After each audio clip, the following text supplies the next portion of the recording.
Welcome to the Tech Egg. Don't get scrambled. Enjoy the video. You start by confirming compatibility and preparing essentials. This saves time. Find the model number on the back or in settings, because not every Bravia has Google TV. Once done, connect reliable Wi-Fi and sign into your Google account so services sync. Make sure the TV has steady power. Firmware updates need uninterrupted power.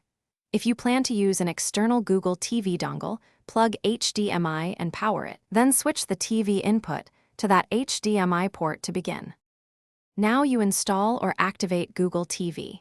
If your Bravia supports a native upgrade, go to Settings, System, About, then System Update. Follow the prompts to upgrade the OS because that converts Android TV to Google TV in some models.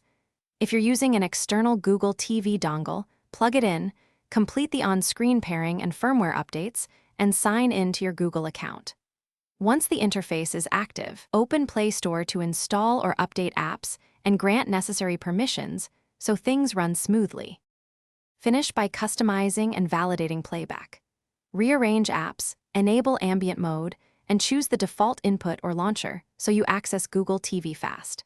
Then verify audio and video settings, set HDMI mode for best resolution, choose 16:9 or auto display, and enable eARC or CEC if you use a soundbar for synced audio.